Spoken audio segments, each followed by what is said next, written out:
What's up guys, macadii here, and today guys, week 4 of the PPL League, where I am up against Travis, coach of the Cleveland Bros. So if you guys are excited, don't forget to leave a like down below, I would really appreciate it. I'm using a new set of headphones that are a little bit more noise cancelling, so I sound a little bit weird in my head, so I apologise if my voice sounds really weird or I'm talking slightly strange. It's because I'm not used to not being able to hear my voice as much as I am right now. Anyway, words. So what we're going to do first is run through what he's got, what we're going to be bringing to try and answer that, and then we're going to go into the battle as always. So his team should be on the screen, and if you are somehow unable to read that, we've got Tapu Koko, Ferrothorn, Pelipper, Mamoswine, Scolipede, Meloetta, Kingdra, Hariyama, Sableye, and Spinarak. A super spooky squad. If I remember rightly, he is undefeated as well, and quite a lot like me in terms of being like a very offensive player from what I've seen. And as you can see, his draft definitely reflects that. He's got lots of ways to hit me really hard. And I must admit, when I was building, I did really not like my matchup at all, because, you know, Kingdra outsped everything apart from Unburden and Hitmonlee. You know, I had Vape to switch into that, but you know, I won't be touching things like the Ferrothorn. Koko, oh my goodness, Koko, I don't know whether it's I draft things weak to Koko, because in the DSL League, I had loads of trouble with Koko as well, but Koko presents a huge issue for my team, because as you can see, I'm a little bit weak to electric types, especially when things like my Raichu, which is my electric immunity, still gets outsped by the Koko and takes a lot from a Dazzling Gleam. And then my Zygarde, you really don't want to be switching into a Tapu Koko. So I've not really got the best answers for that, but what I'll do is I'll run through my sort of check to Tapu Koko and my idea of what I thought, you know, set he might be bringing from there. Scolipede is also a very spooky thing, but luckily I've got Trash Burb, which will be able to basically whirlwind that out if I need to, and the same with Mamoswine as well. But Mamoswine is still pretty spook, and it you know, stops my Zygarde straight in its tracks, so it's going to be able to go for those nasty ice shards and stuff like that. So really scary team, and I spent quite a while, I must admit, thinking about how I wanted to try and you know, my best tactic to try and win this. And I decided the best way, whenever I have a tough matchup, the best way I always find is find something completely unexpected that, you know, they hopefully won't expect. And this is the first bit of prep that I put together that I really want to bring. I've wanted to bring this for so long. It's one of the reasons why I drafted these two together. And what we've got is a Curse Passing Vaporeon. So this has got the Calm Berry. As you can see, I could, with the Curse, if I'm at a decent amount of HP, I can set up a Ferrothorn, Pelipper. With maybe a couple of curses up, I can handle the Mamoswine a bit better. Scolipede shouldn't be too much of an issue. I would have to obviously watch out for it passing things. Kingdra, I should be able to set up fairly comfortably on. Sableye outside of a Taunt Sableye. So there were, you know, quite a few things I could set up curses on. And the point of this was to be fat. I could Wish Protect and pass, slow pass boosts to, you know, wishes or boosts to my team, just to basically support them. It gives me a really nice check to Kingdra. I'm max specially defensive, obviously not as invested in HP, but considering how much HP I've got, it made a lot more sense to invest the rest in defense. So that means my curses are going to be getting a, you know, an extra amount of oomph behind them each time. And the point of this was to then curse and baton pass into my Hitmonlee.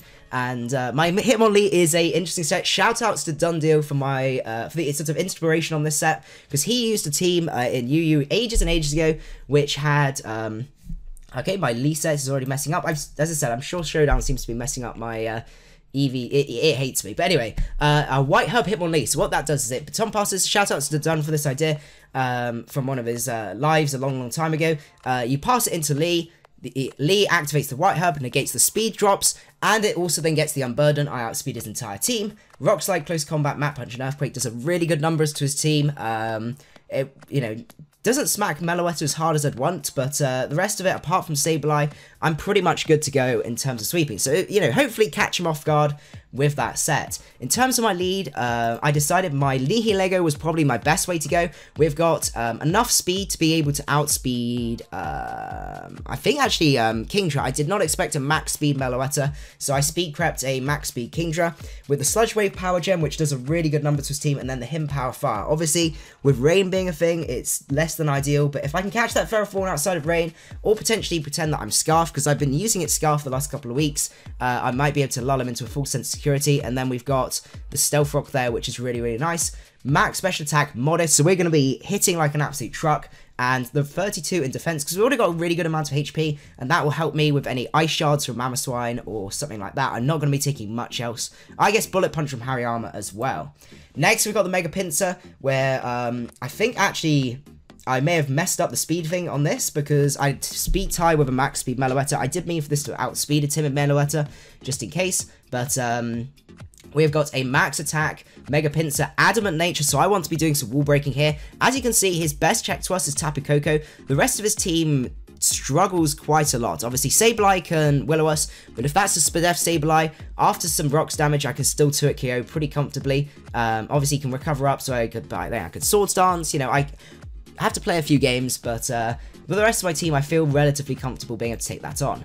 Next, we got the Skarmory, which is going to be really, really key, because that helps us check the Mamoswine, the Scolipede. We can set up rocks on Ferrothorn. Every time that Scolipede's in, I can come in on Skarm, no problem at all, and just click Whirlwind if it wants to set up, if it sets up a sub, if it sets up Boost for Protect, and gets a speed boost. It basically can't pass speed while I've still got my Skarmory, so that's going to be really nice, and there's no realistic way, apart from maybe like a Z Aqua Tail in the rain, where he's going to be doing a, you know, more than like nothing to me. And I can throw up those spikes, which would be really nice. Start doing some spike stacking, because if I can really pressure him with hazards and then puts the offensive pressure on as well, it would be really, really nice. And then finally we got the Brave Bird there just for some damage from there. And as I said, you can see here, Tapu Koko runs rampant through what I've got so far, because Koko can Dazzling Gleam the Hitmonlee if I've not got my Unburden up. Thunderbolt, I mean, Nihilego should be able to take a hit, but maybe not a Wild Charge or something like that, because that would be pretty scary with my pretty lackluster defense. And then Mega Pinsir drops to it, and it is its main check. And obviously Skarm does not appreciate it at all. So what we've got is a set that's designed to beat most Koko sets fairly reliably. So we've got a Leech Seed set. Unfortunately, I can't rest because of electric terrain. And I can't go for Synthesis because of rain. So Shaman, while it was my best bet, was still not looking particularly happy. We got the Leech Seed there, so we can start wearing him down. So we got Hazards, we got Leech Seed. You can see how we're going from here. Enough speed to be able to outspeed Mamoswine. That's it. So Mamoswine will have to Ice Shard, and with our defense investment, we should be pretty comfortable taking an Ice Shard and bopping it with a Seed Flare. Him Power 5 for that, not Mamoswine, the Ferrothorn, and everything else kind of really doesn't appreciate a Seed Flare, even if we're uninvested from there. Protect is going to help us wear down the Leech Seed, and if I'm cheeky enough and I can predict if it's Z Tapu Koko with Brave Bird, I'm expecting Brave Bird on Tapu Koko. I just don't know whether he's going to be Z or not. I have to try and scout for that. But if I can protect with Cobra Berry, that means it's going to negate that, and then, you know, his massively damaging attack, which will have no recoil on him, won't work. And then if he has to Brave Bird again, he's going to be taking tons and tons of recoil, because we are max HP, and we should still take, you know, I think it still does a decent amount, but we should be able to take that fairly well. So that's the team that we got. So what we're going to do now is we're going to go into the battle, and you can see how it went down from there. Okay, so we are at the match. Unfortunately, I have not had time to be able to put the layout in, so I do really apologize for that. It's I'm off to Japan soon, and I'm super busy at the minute, so even just playing the games has been stressful enough trying to get those done. So I do apologize for the lack of layout. But as you can see, he has brought the rain. He's brought the Tapu Koko because he'd be mad not to, and unfortunately, annoyingly, we've got that Sableye there, so I need to get that Sableye out of the way ASAP if I want my Hitmonlee to sweep. But obviously, I don't want to focus too much on it. I still want to, you know, try and play a proper game and not get really obsessed with it. Because I think that was part of the problem I played in week 1, was I was so obsessed with that Hitmonlee trying to sweep that I didn't see the bigger picture, and maybe there was another way I could have played that game. But anyway, what we're going to do is we're going to jump right in. I didn't see any reason to not lead up with Nihilego. If he goes into Koko, then I'm Sash, and, you know, I can force him out because he doesn't know whether I'm Scarf or not. That's the really nice thing. So we're going to play the battle video and see what he decides to do in terms of lead.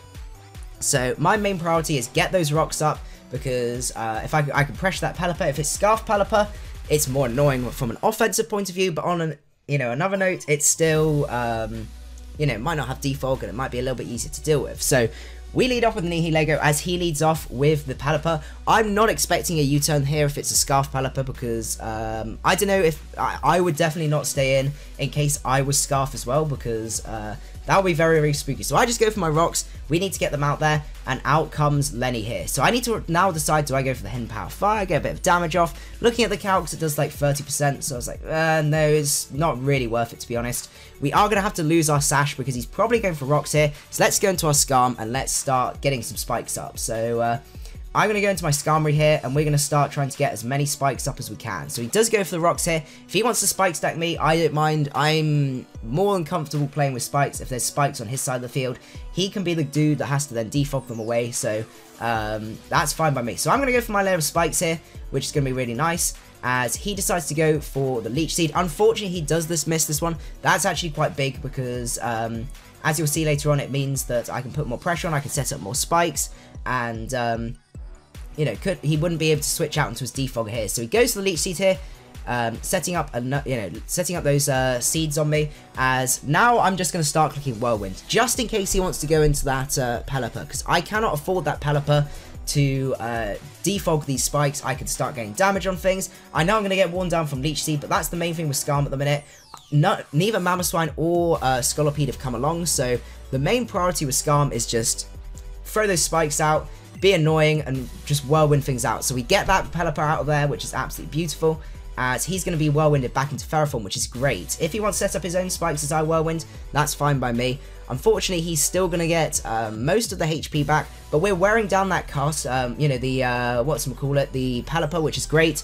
And I'm just going to click another Whirlwind here. There's no point in me setting up any more spikes, as I can't afford that Pelipper to switch in on a spike set. So I need to just keep whirlwinding here, and basically wearing his team down like that. So you can see it doesn't make the biggest of differences once he heals up, but it's, you know, it's still better than nothing, and we're still wearing down his team. So he's going to withdraw again. He's going to go back into Casimir, trying to get rid of those spikes and the Stealth Rock, as we're going to get the Whirlwind off again. So this means that actually, if I play right and don't have Skarm out or my Vaporeon out, then he won't be able to defog because everything else outspeeds, I can kill it, and it's pressured from there. So I need to just play the game where I don't leave those two out, and I should be pretty good to go in terms of keeping these on the field, because that's going to be huge. So out comes Kingdra here. I calced it. Not going to take a Surf particularly well. I'm not really expecting him to go for Surf, maybe an Ice Beam or something, but it's still not worth Skarm staying in, because I can still annoy things. It gives me a free switch into Ferrothorn,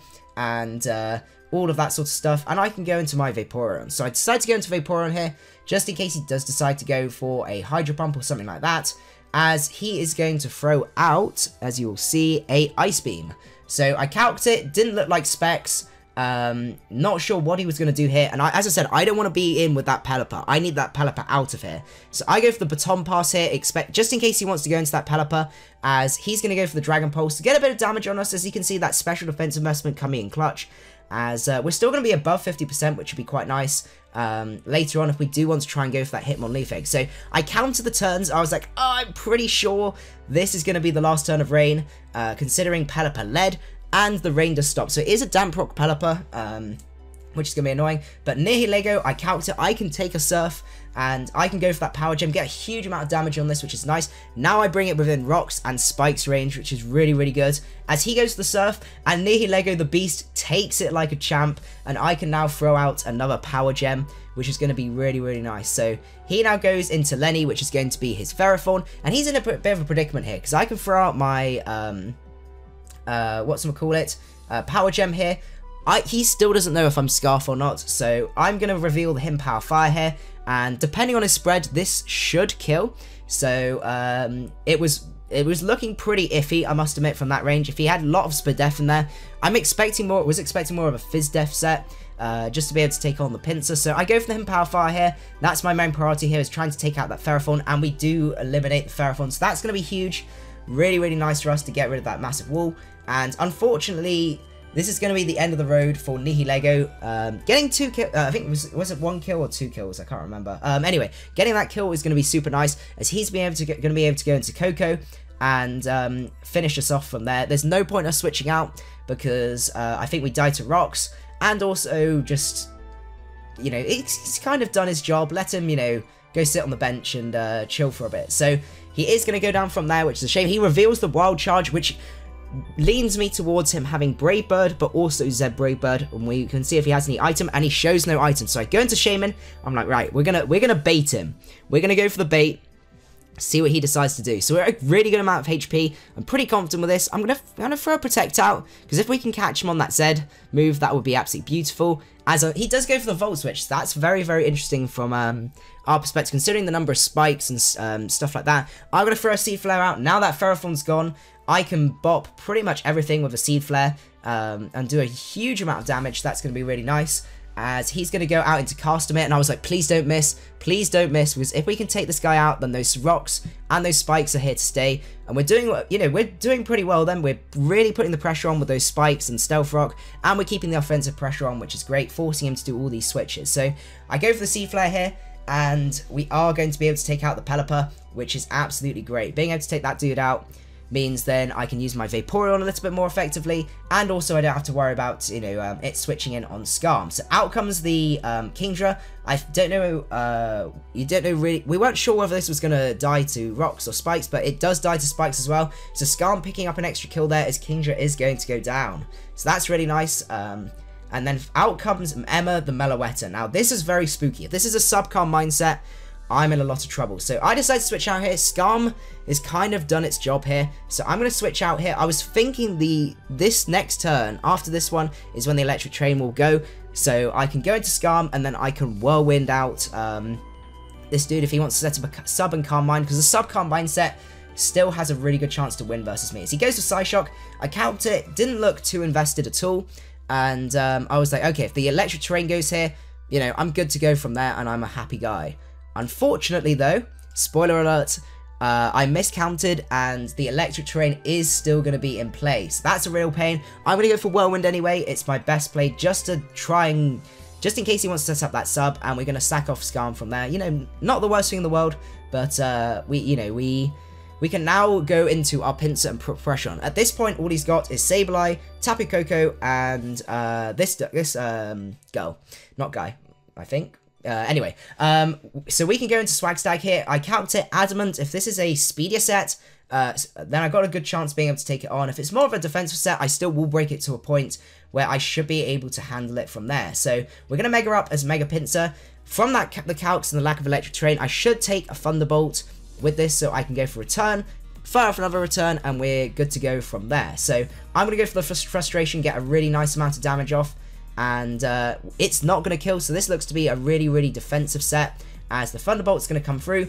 but we're going to live with that, so I'm really, really happy, and we can just throw out another Return. Looking at that spread and the lack of special investment, I'm really not convinced that this is going to be max speed, which could, you know, as I said, could potentially speed tie due to my error that I missed. I realised it when I was in battle, and I was like, oh, please, you know, please don't be a timid one, but it's not, and we're able to take it out from there. So now, out comes the Tapu Koko again, and it's going to take the rocks, and it's going to take the spikes, which is really nice. We can go for that quick attack. So we're going to be really wearing this guy down, which is really, really nice, and that's really what I wanted those hazards to do.